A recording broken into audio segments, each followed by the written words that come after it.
Welcome to the only daily podcast focusing on compliance news of the day. Each morning, start your day with a cup of coffee and Tom Fox, the voice of compliance, to hear about 4 of the top compliance, corruption, or leadership stories you will need to start your day. The Daily Compliance News is a production of the Compliance Podcast Network. March 22, 2001, the Questions, and More Questions edition. All of today's stories raise more questions.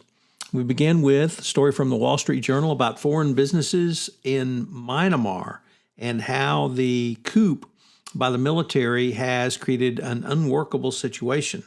Many foreign businesses are struggling to operate in an increasingly volatile environment as the military uses lethal force against a swelling protest movement opposing the coup, and swaths of the company workforce go on strike. Bank employees and port workers aren't punching in as a part of a massive civil disobedience campaign meant to pressure the military to restore the elected government. This has paralyzed Myanmar's financial system and logistical arteries, with executives scrambling to work out how to pay salaries and import raw materials. For businesses in general, the conditions are pretty unworkable. There's a sense of impending doom, said a UN representative. From the Financial Times, Brazil's establishment has struck back at the lengthy Javalato investigation and now are investigating the judges who investigated the politicians. One commentator said, if Brazilians do not wake up, we will have gone back 30 years in anti-corruption efforts before we realize it. It's so bad that the OECD has put Brazil on a watch list, and now they are simply monitoring it to see how far back it will slide. One OECD representative said Brazil was positioned a few years back as an anti-corruption champion. It was seen and praised by the OECD as a country where things were really happening.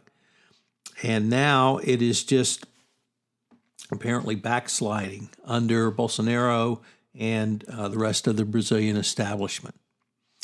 Can you redeem yourself based upon your sins? Well, it's an interesting article in the New York Times about how Volkswagen's sins fueled its redemption. Not long ago, VW was a global pariah after pleading guilty to the biggest emissions fraud in automotive history.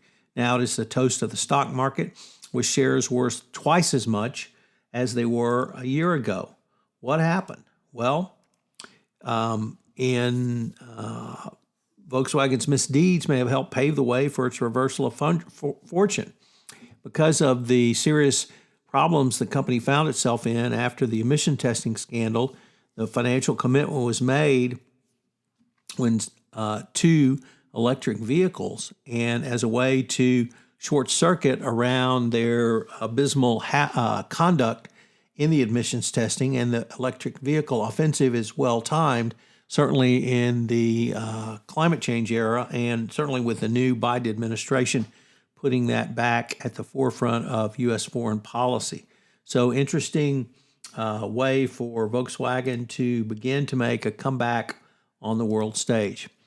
And finally, a former AT&T lawyer says there has to be an accounting for AT&T, as he alleges that the company mischarged the neediest, or overcharged rather, the neediest schools.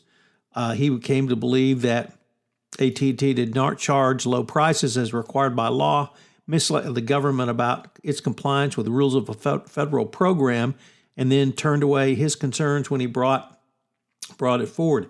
He left AT&T, and he handed what he thought was damning information to a lawyer suing the company. The Daily Compliance News is a production of the Compliance Podcast Network and a proud member of C-Suite Radio. Thanks so much for listening. I hope you'll join me again tomorrow.